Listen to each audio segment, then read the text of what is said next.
오늘 우리에게 주신 하나님의 말씀은 창세기 11장 27절에서부터 12장 1절까지 말씀 보도록 하겠습니다. 한번 교독하여서 읽도록 하겠습니다. 제가 27절부터 읽도록 하겠습니다. 데라의 족보는 이러하니라. 데라는 아브람과 나홀과 하란을 낳고 하란은 롯을 낳았으며 하란은 그 아비 데라보다 먼저 고향 갈대아인의 우르에서 죽었더라. 아브라함과 나홀이 장가들었으니 아브라함의 아내의 이름은 사레며 나홀의 아내의 이름은 밀가니 하란의 딸이요 하란은 밀가의 아버지며 또 이스가의 아버지더라. 사레는 임신하지 못함으로 자식이 없었더라. 데라가 그 아들 아브라함과 하란의 아들인 그의 손자 롯과 그의 며느리 아브라함의 아내 사레를 데리고 갈대아인의 우르를 떠나 가나안 땅으로 가고자 하더니 하란에 이르러 거기 거류하였으며 데라는 나이가 205세가 되어 하란에서 죽었더라. 12장 1절 함께 읽겠습니다. 여호와께서 아브라함에게 이르시되 너는 너의 고향과 친척과 아버지의 집을 떠나 내가 내게 보여줄 땅으로 가라. 아멘.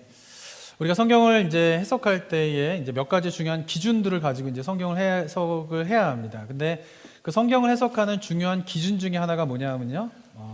성경은 모든 것을 다 말하고 있는 책은 아니다라고 하는 사실이에요. 이 사실이 이제 충격적으로 들리시는 분들도 계실 건데, 이 성경은요 모든 것을 다 이야기하고 있는 책이 아니라 성경은 우리의 구원과 구속과 관련된 것을 선택적으로 기록한 책이다라고 하는 사실을 가지고 성경을 해석하는 것이 굉장히 중요합니다.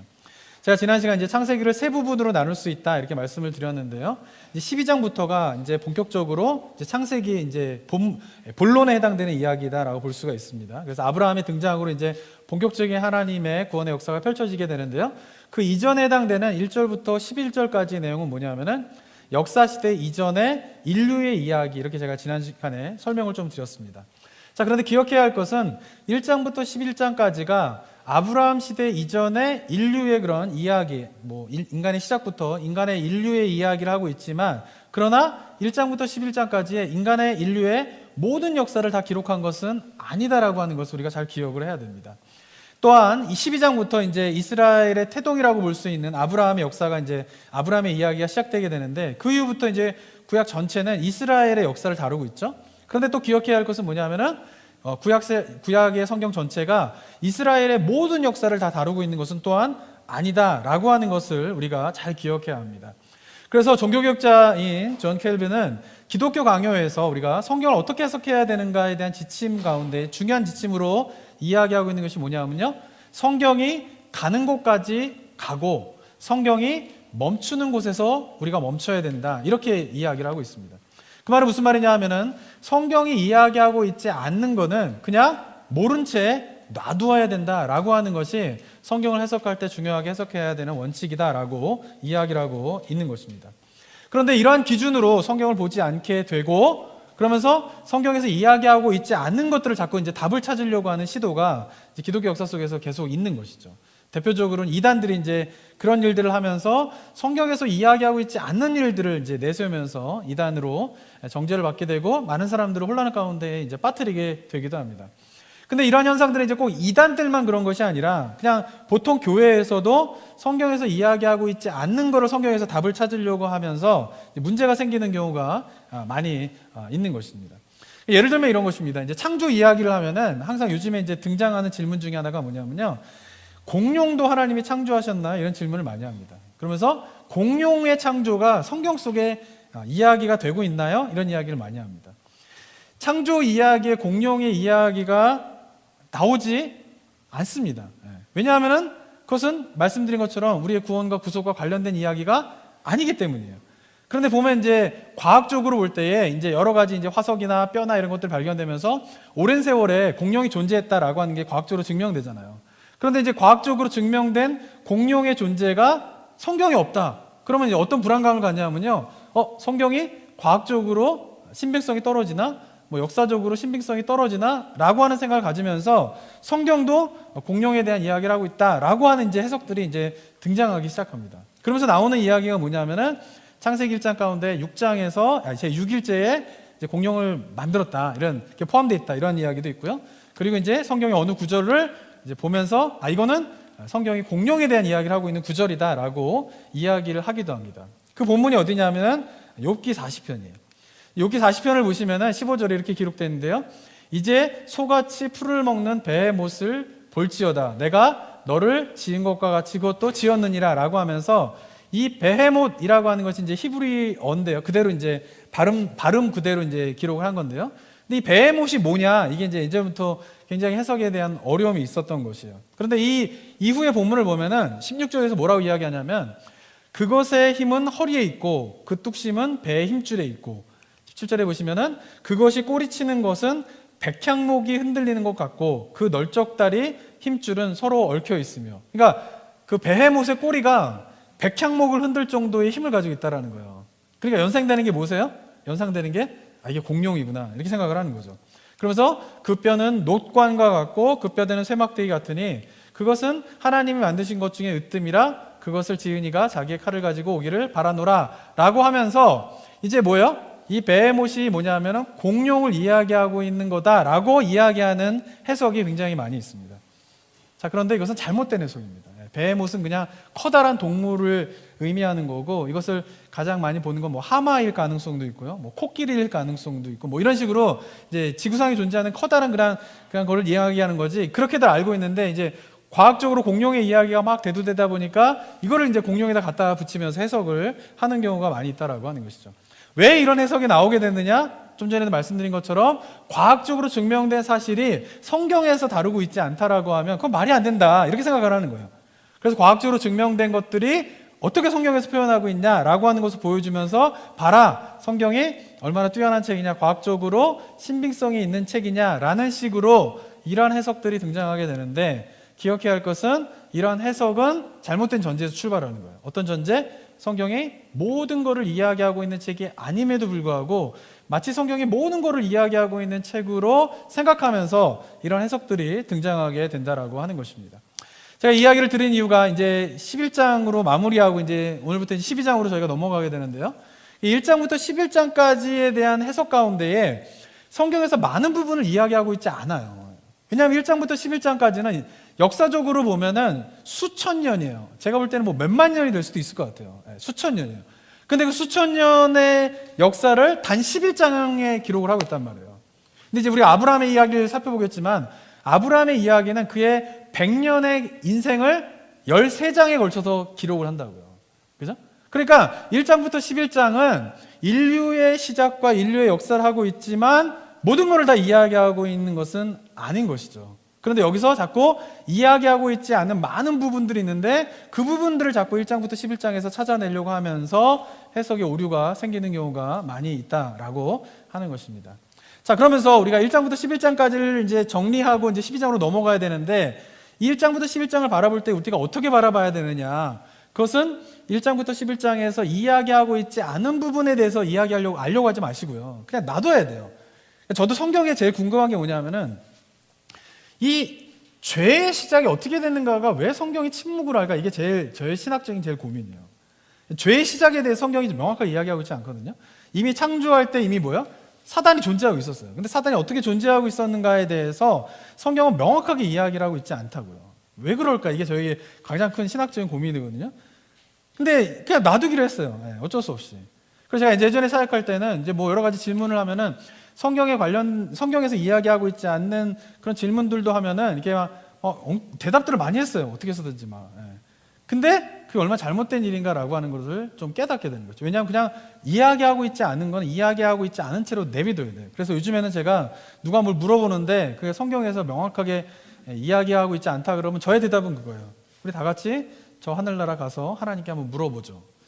그게 답이에요. 그게 유일한 답이에요. 그 이상을 답할 수 없는 거예요. 그냥 모른 채로 남겨두고 그 다음에 중요한 건 뭐냐면은 이야기하고 있는 부분에 대해서 더 포커스를 두면서 창세기 1장과 11장에서 이야기하고 있지 않는 것에 대해서 막 궁금하면서 놓치는 게 뭐냐면은 1장부터 11장까지 이야기하고 있는 정말 중요한 부분들을 자꾸 놓치면서 성경을 보는 게 문제이다라고 하는 것이죠.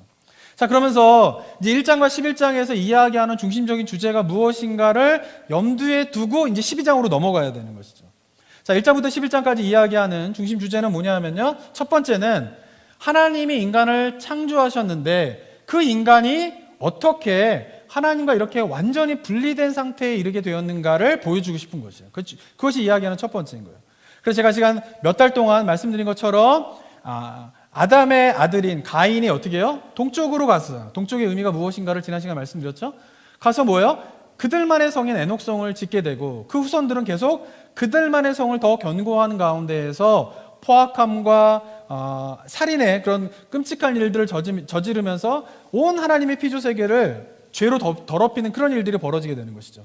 그리고 하나님께서 그것을 노아의 대홍수로 말미암아 한번 심판하시고 난 다음에 제2의 창조를 통하여서 새로운 역사를 이루려고 하는데, 안타깝게도 노아도 실수를 하게 되고 노아의 실수로 말미암아 함에 아담과 같은 범죄를 하게 되고, 그리고 함의 후손들로 인하여서 가인의 후예들이 범했던 동방으로 가서 그들만의 탑을 쌓으면서 그들만의 성을 쌓으면서 하나님과 완전히 분리되게 되는 그런 일들이 보편적으로 인류 가운데 일어나게 되었다라고 하는 것이 1장과 11장의 첫 번째 중요한 가르침이다라고 하는 것입니다. 두 번째는 뭐냐면요, 그렇게 피조세계가 더럽혀져서 하나님과 완전히 분리되었지만 그러나 놀라운 사실은 뭡니까? 하나님은 그렇게 죄로 더럽혀진 피조세계를 결코 포기하지 않으신다라고 하는 것입니다. 그래서 1장과 11장에서 계속 하시는 일이 뭐예요? 어떻게 해서든지 그 피조세계를 회복하시려고 하는 일을 하나님께서 행하신다라고 하는 것을 1장부터 11장에서 이야기를 하고 있는 것입니다. 자, 그렇다면 1장부터 11장에서 죄로 더럽혀진 그 피조세계를 하나님께서 회복시키시려고 하는데 하나님이 어떠한 방법으로 회복시키시려고 노력하시고 계십니까? 그것에 대한 답이 창세기 3장 15절에 보면 나옵니다.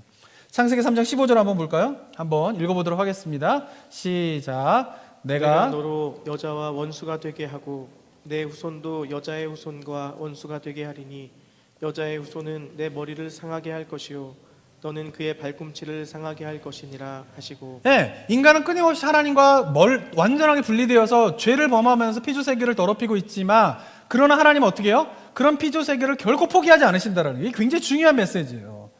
그 피조세계를 결코 포기하지 않으시는데 그 피조세계를 회복하시는 방법이 뭐냐 하면 누구를 통하여서? 여자의 후손을 통하여서 그 일을 행하시겠다라고 하는 것이 하나님의 뜻인 것이에요. 그래서 이 창세기에서 흐르고 있는 중요한 이 창세기를 읽는 사람한테 던지는 질문이 있어요. 그것은 뭐냐 하면은 그 여자의 후손이 누구이냐라고 하는 것이에요. 근데 그것은 창세기를 넘어서서 구약 전체가 계속적으로 구약 성경을 보는 자들에게 던지는 질문이에요. 여자의 후손이 누구이냐라고 하는 것이죠. 그래서 우리가 창세기를 볼 때에 이 여자의 후손이 누구이냐라고 하는 관점에서 창세기를 보고 구약을 읽는 것이 중요한 것이에요. 그리고 이 사실을 딱 기억하면서 우리가 창세기를 읽어나가기 시작하면은 중간중간마다 이런 질문들이 나오게 되어 있는 것이에요. 여자의 후손이라고 하면은 여자는 누구예요? 하와잖아요. 그럼 하와의 아들이겠구나 이렇게 생각하게 되잖아요. 그래서 하와의 아들이 누구입니까? 가인과 아벨이잖아요. 근데 가인이 아벨을 죽여버린다고요. 그리고 가인은 하나님을 떠나 에덴의 동쪽으로 가서 그 자신의 성을 쌓는다고요. 그러면서 이제 등장하게 되는 인물이 누구예요? 셋이라고 하는 아들이 태어나게 되는 것이죠. 그러면 창세기를 읽다 보면은 셋이 태어나는 그 장면에서 어떤 생각이 갖게 되냐면은 3장 15절에서 이야기한 여자의 후손이 바로 이 셋인가? 라는 질문이 생기는 것이에요. 그런데 우리가 알고 있는 것처럼 셋은 어떻습니까? 여자의 후손이 아니었던 것이죠. 그러면서 오랜 세월이 또 흐르게 됩니다. 한 9대에 걸쳐서 오랜 세월이 걸치면서 하나님께서 누구를 부르세요? 노아를 부르시는 거예요. 그리고 노아를 그 부르는 장면에서 갖게 되는 또 질문은 뭐냐 하면은 그렇다면 3장 15절에서 이야기한 여자의 후손이 바로 노아인가? 라고 생각하게 되는 것이죠. 근데 노아는 셋과 달리 정말 여자의 후손과 같은 모습을 보여주게 됩니다. 의인이었고 당대의 완전한 자였고 또 포악함과 죄로 물든 그 세상 속에서 하나님의 말씀에 순종하여서 방주를 만들잖아요. 방주를. 그리고 하나님의 대홍수의 심판에서 제2의 창조의 역사를 이루게 되는 통로로서 노아가 역할을 잘 감당하게 됩니다.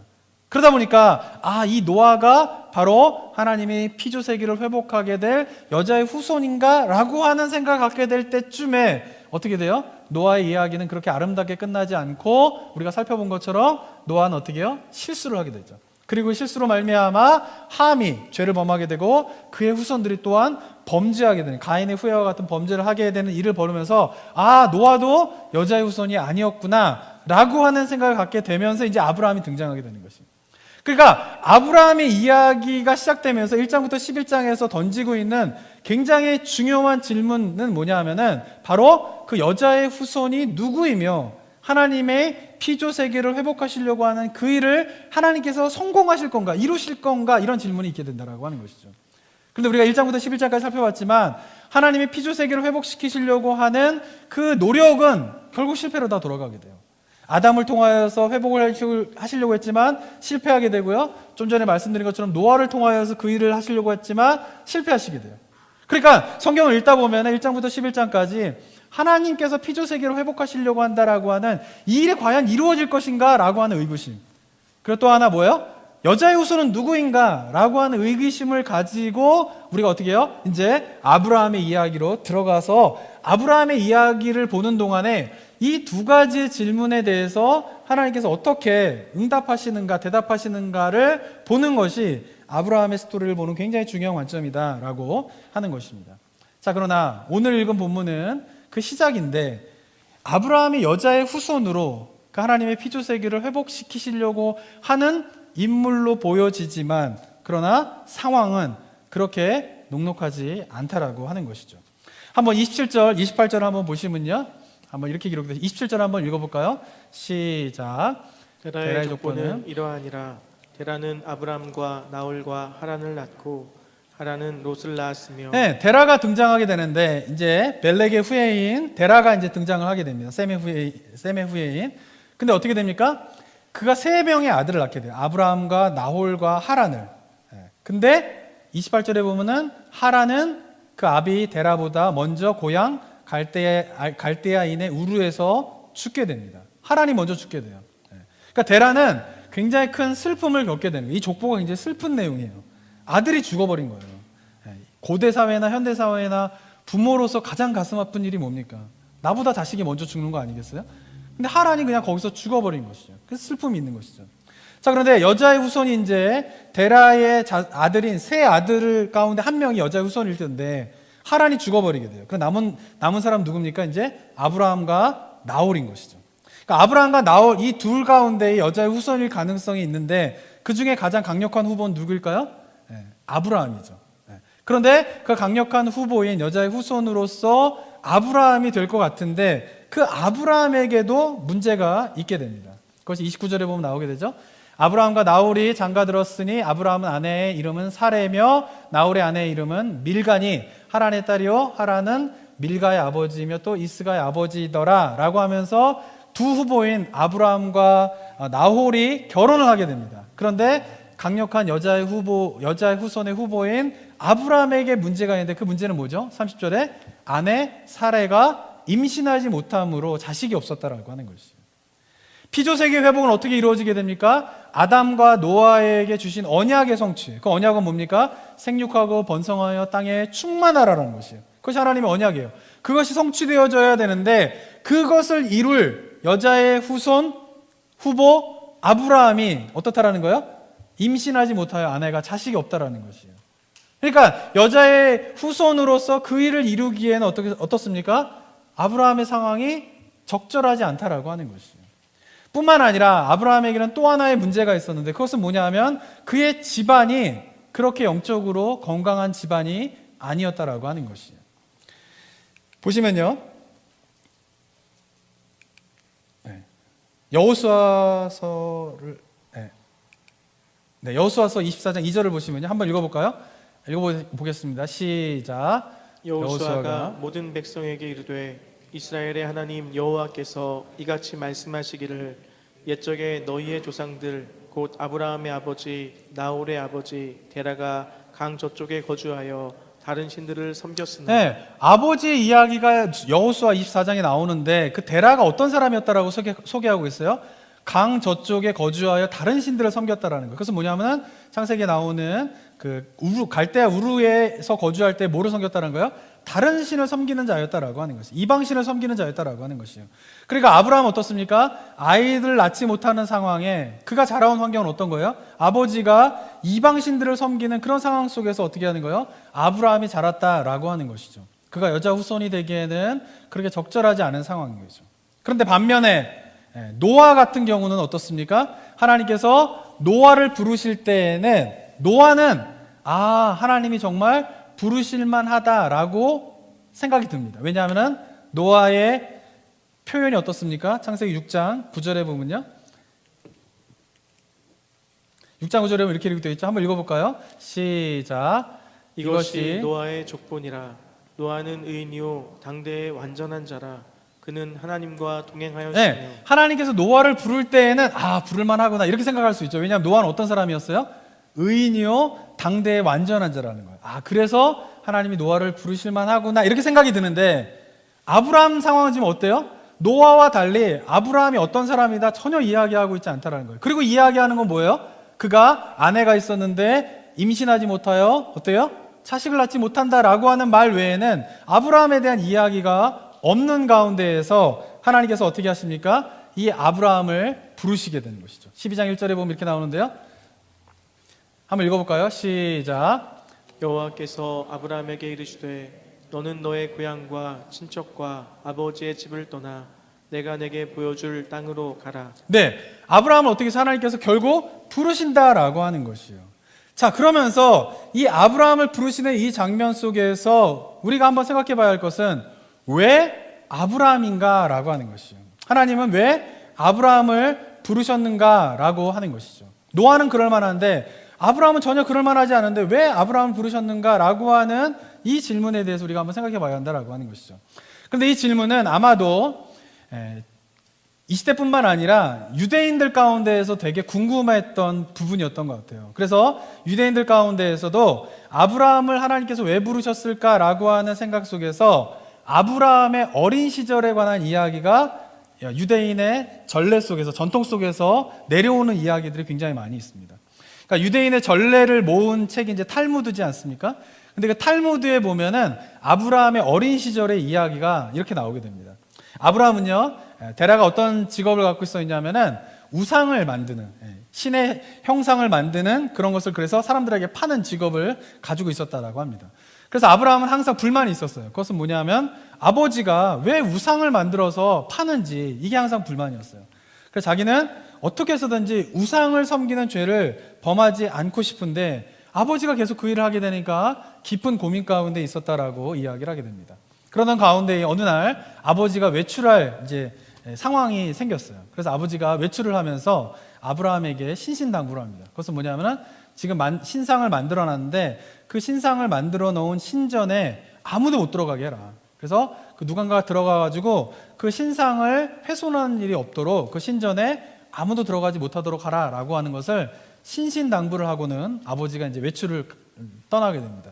근데 그 아버지가 외출을 떠났을 때에 마침 이웃집에서 떡 한 그릇을 이제 가져오게 돼요. 그래서 아브라함은 그때 어떤 일을 벌이게 되냐면 그 떡 한 그릇을 가져다가 신전 안으로 들어가서 그 신전 안에는 여러 가지 신상 가운데에 가장 큰 신상 앞에 떡 그릇을 놓습니다.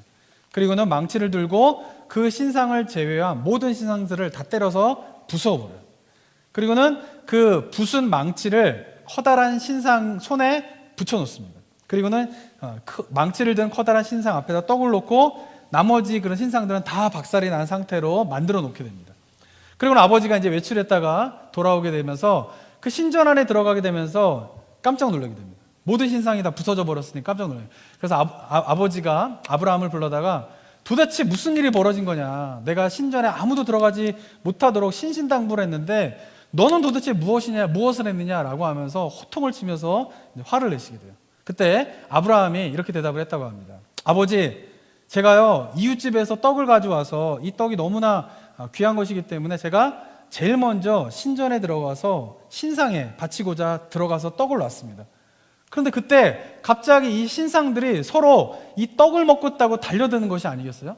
그러다가 가장 큰 신상이 망치를 들더니 나머지의 신상들을 다 때려 부시고는 이 떡을 저 제일 큰 신상이 차지하게 되는 일이 일어났습니다 라고 아브라함이 아버지에게 대답을 했다고 합니다. 그래서 아버지가 어떻게 반응했을까요? 더 화가 나가지고, 야, 무슨 말을 하는 거냐, 인간이 흙으로 만든 신상이 움직여서 신상들을 부순다라고 하는 것이 말이 되느냐, 너는 그걸 지금 변명이라고 하는 것이냐 라고 하면서 더 호통을 치면서 화를 냈다고 합니다.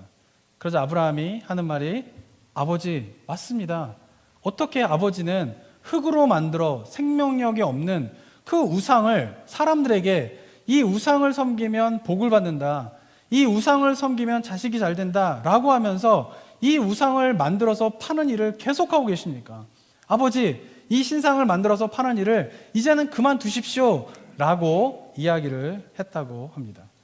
아버지가 그 아들의 이야기를 듣고는 자신이 한 일을 잘못해서 그것을 뉘우치면서 결국은 우르를 떠나서 가나안 땅으로 향하게 되었다라고 하는 이야기가 탈무드를 보면 나온다라고 합니다.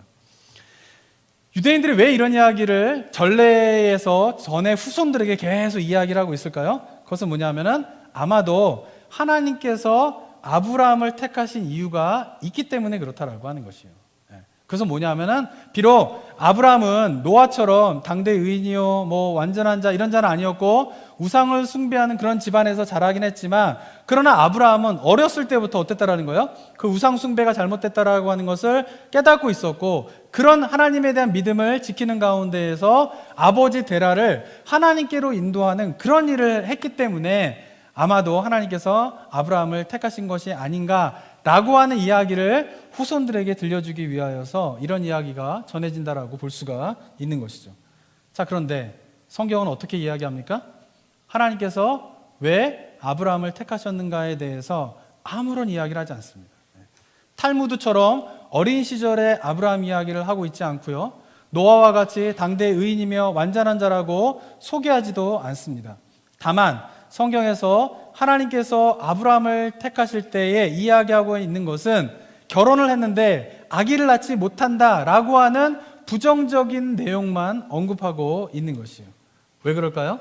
바로 아브라함을 하나님께서 택하신 이유는 그가 그렇게 어떠한 자격이 있기 때문에 택한 것이 아니라, 유대인들이 생각하는 것처럼 어렸을 때부터 하나님에 대한 믿음이 신실했기 때문에 그를 택한 것이 아니라, 아브라함을 택한 유일한 이유는 무엇 때문이냐면 바로 하나님의 주권적인 은혜로 말미암는다라고 하는 것이에요. 어떠한 이유 때문에 하나님이 아브라함을 택한 것이 아니라, 그런 이유가 없지만 그러나 하나님의 주권적인 은혜로 말미암아 아브라함을 택한 것이다 라고 하는 것을 보여주고 있는 것입니다. 이것은 노아도 마찬가지입니다. 노아도요, 좀 전에 말씀드렸지만은 하나님께서 노아를 택하신 이유가 6장 9절에 보면 어떻게 되어 있다고 보이십니까? 이거 보시면은 6장 9절에 보면은 노아가 의인이요 당대의 완전한 자라 라고 쓰여져 있어요. 그래서 우리는 노아를 하나님께서 택하신 이유가 뭐냐면은 그가 의인이었고 당대의 완전한 자였기 때문에 그를 택하셨다라고 생각하기가 쉽습니다. 그런데 성경을 가만히 보면요, 노아가 의인이요 당대의 완전한 자라라고 하는 이 9절의 앞에 8절에 중요한 내용이 들어있습니다. 8절은 뭐냐면요, 그러나 노아는 하나님께 은혜를 입었더라. 그러니까 하나님께서 노아를 택하신 이유는 그가 의인이고 당대의 완전한 자였기 때문에 노아를 택하신 것이 아니라 그 일 이전에 뭐가 있었던 거예요? 먼저 하나님의 은혜를 노아가 받은 것이에요. 하나님의 주권적인 은혜가 노아에게 있었던 것이고, 그 하나님의 주권적인 노아에게 임한 하나님의 은혜가 있었기 때문에 노아가 어떤 사람이 된 것이에요? 의인이며 당대의 완전한 자가 되었다라고 하는 것이에요. 이 순서가 중요합니다. 우리는 자꾸 어떻게 생각합니까? 노아가 의인이고 당대였기 때문에 완전한 자라고 생각하는데, 성경은 분명하게 뭐부터 이야기를 하고 있어요? 하나님의 은혜를 먼저 노아가 입었다라고 하는 것입니다. 아브라함을 왜 택하셨을까요? 그가 어떤 자격이 있기 때문이 아니에요. 노아를 하나님께서 왜 택하셨을까요? 그가 어떤 자격이 있기 때문이 아니에요. 그를 택하신 이유는 유일하게 한 가지예요. 그것은 바로 하나님의 주권적인 은혜였다라고 하는 것이죠. 그리고 그 하나님의 주권적인 은혜가 임하게 되자 그들의 삶이 달라지게 된 것이에요. 노아는 의인이 되었고 당대의 완전한 자가 된 것이고, 아브라함은 하나님의 은혜를 경험하게 되자 어떻게 된 거예요? 아브라함이 하나님 앞에서 이제 믿음의 조상으로 세워지게 되잖아요. 그리고 자신의 아들을 하나님께 바치게 되는 그 완전한 순종의 삶을 살아가게 되잖아요. 그것이 어떻게 가능합니까? 바로 하나님의 은혜가 있었기 때문이다라고 하는 것입니다. 사랑하는 성도 여러분, 우리가 이 사실을 기억하는 이것이 중요한 이유가 무엇 때문일까요? 우리는요, 하나님이 노아를 택하셨다라고 하는 사실은 잘 받아들여요. 하나님이 아브라함을 택하셨다라고 하는 사실은 잘 받아들여요. 그런데 그렇게 하나님이 노아와 아브라함을 택하셨다라고 하는 사실을 잘 받아들이는 분들 가운데에도 하나님이 나를 택하셨다라고 하는 사실은 실제로 받아들이지 못하는 경우가 많이 있어요. 아브라함의 이야기를 보면서, 노아의 이야기를 보면서 우리가 기억해야 할 것은 하나님께서 노아를 택하시고 아브라함을 택하셨던 그 하나님이 누구를 택하셨다라는 거예요? 나를 택하셨다라고 하는 사실이에요. 이 사실을 잘 기억하는 것이 굉장히 중요하죠. 그런데 하나님이 나를 택하셨다라고 하는 사실을 잘 받아들이지 못하는 이유 중에 하나가 뭐냐 하면은, 하나님께서 노아를 택하실 때는 노아를 택한 이유가 있다라고 생각하는 거예요. 그는 완전한 자고 의인이었기 때문에 택하셨다라고 하는 것이죠. 하나님께서 아브라함을 택하실 때는 그럴 만한 이유가 있다라는 거예요. 그래서 성경에서 이야기하고 있지도 않지만 많은 사람들은 아브라함이 어렸을 때에 그런 일들을 하면서 어렸을 때부터 하나님으로부터 좋은 믿음의 모습을 보였기 때문에 하나님께서 아브라함을 택하셨다라고 생각을 하는 것이죠. 그러면서 정작 나는 그럴 만한 자격이 없다라는 거예요. 나는 노아도 아니고 아브라함도 아니고, 그래서 그런 노아와 아브라함에게 임하였던 하나님의 역사, 은혜를 나에게도 있다라고 하는 것을 실질적으로 그리스도인들이 받아들이며 생활하지 못합니다. 사랑하는 성도 여러분, 우리가 하나님의 역사를 경험하지 못하는 이유는요, 노아에게 임하였던 하나님의 은혜와 아브라함에게 임하였던 하나님의 은혜가 나에게도 있다라고 하는 것을 깨닫지 못하기 때문이에요. 그리고 그 사실을 방해하는 요소 중에 하나는 뭐냐면, 노아와 아브라함은 그럴만하다라는 거예요. 근데 나는 그렇지 않다라는 것이죠. 그리고 또는 내가 하나님의 은혜를 받을 이유가 무엇인가에 대해서 끊임없이 내 안에서 만들어내는 가운데 일어나는 일은, 이미 하나님의 은혜가 내 안에 부어져 있음에도 불구하고 그 하나님의 은혜 가운데 깊이 들어가지 못하는 것이에요. 그 은혜 가운데 깊이 젖어들지 못하고 그 안에서 즐거워하고 자유하고 하지 못하고, 언제나 나는 아브라함과 달리, 노아와 달리 하나님의 은혜가 나는 받지 못했다라고 하는 생각 속에 살아가는 경우가 얼마나 많은지 모르겠습니다. 사랑하는 성도 여러분, 우리가 이제 노아와 아브라함의 이야기를 살펴보면서 이 시간 기억해야 할 것은, 노아와 아브라함에게 임했던 은혜가 예수 그리스도의 십자가로 인하여서 우리에게도 부어지고 있다라고 하는 사실입니다. 그리고 그 은혜를 경험하였기 때문에 노아의 인생이 달라지는 것입니다. 그 하나님의 은혜를 경험했기 때문에 아브라함의 인생이 달라지게 된 것입니다. 그것은 바로 우리가 그 하나님의 은혜 가운데 들어가게 되면 우리의 인생도 노아와 아브라함 같은 인생이 될 거라고 저는 믿습니다.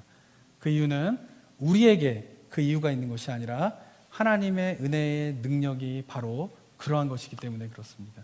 바라기는 요즘 힘들고 어려운 시간들을 보내고 있습니다. 지쳐가는 것 같아요. 저는 이 코로나 시대에 적응하는 게 적응이 아니라 지쳐가는 것 같아요. 영적으로나 생활적으로. 이러한 시대 속에 정말 우리가 붙잡고 바라보고 의지해야 될 것은 바로 하나님의 은혜이라고 저는 생각합니다. 그 은혜를 다시 한번 묵상하고 의지하고 사모하면서 아브라함과 노아에게 임하였던 하나님의 놀라운 역사를 체험하고 소망하는 우리 성도님들 되시기를 주님의 이름으로 축원합니다. 함께 기도하도록 하겠습니다. 이 시간 함께 기도하며 나아갈 때에 사랑하는 성도 여러분, 우리가 힘들고 어려운 시간들을 보내고 있다라고 다들 이야기를 하고 있습니다. 그러면서 우리가 생각해 봐야 할 것은, 정말 이러한 시간 속에서 우리가 정말 필요한 것이 무엇이냐라고 하는 것이에요. 정말 우리에게 필요한 것은 돈이 아니에요. 정말 우리에게 필요한 것은 어쩌면 백신이 아니에요. 정말 우리에게 필요한 것은 하나님의 은혜인 것입니다. 정말 물 붓듯이 부어주는 그 하나님의 은혜를 가로막고 있는 것이 무엇입니까?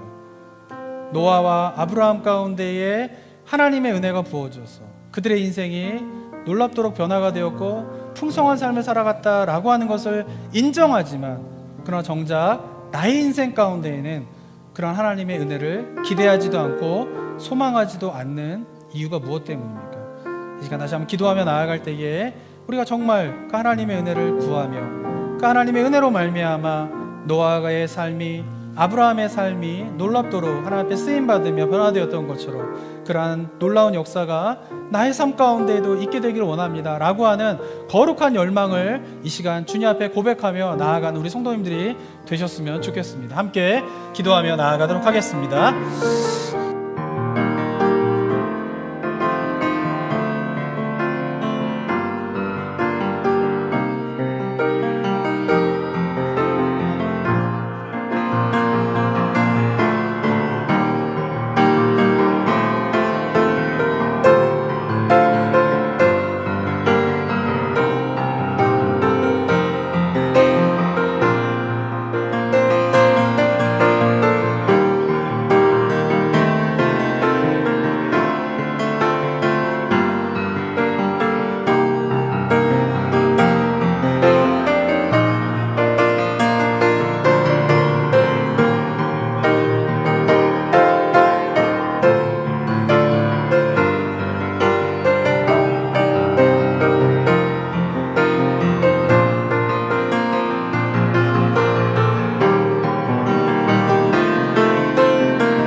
사랑과 은혜가 충만하신 하나님 아버지, 아브라함과 노아의 삶의 모습을 우리에게 보여주시면서 노아와 아브라함에게 부어주셨던 그 은혜의 풍성함이 예수 그리스도의 십자가로부터 흘러내려가고 있음을 깨닫는 저희가 되게 하여 주시옵소서. 무엇 때문에, 어떠한 것 때문에 하나님이 노아와 아브라함을 택하신 것이 아니라 그저 주권 중에 하나님 은혜로 그들을 택하셔서 그들의 삶에 놀라운 일을 행하셨던 그 하나님이 동일하게 우리 가운데에도 임하시고 계심을 우리가 깨달으며 발견하는 저희 모두가 되게 하여 주시옵소서. 그리고 힘들고 어려운 시간 속에서 정말 우리가 붙잡고 구하고 의지해야 할 것은 하나님의 은혜임을 기억하며 그 은혜로 말미암아 우리의 삶에 하나님께서 일하실, 역사하실 그 하나님의 일하심들을 소망하며 갈망하는 그런 영적인 그런 회복함들이 있는 우리 성도님들이 될 수 있도록 주님 도와 주시옵소서. 은혜 감사드리며 예수 그리스도의 이름으로 기도드립니다. 아멘.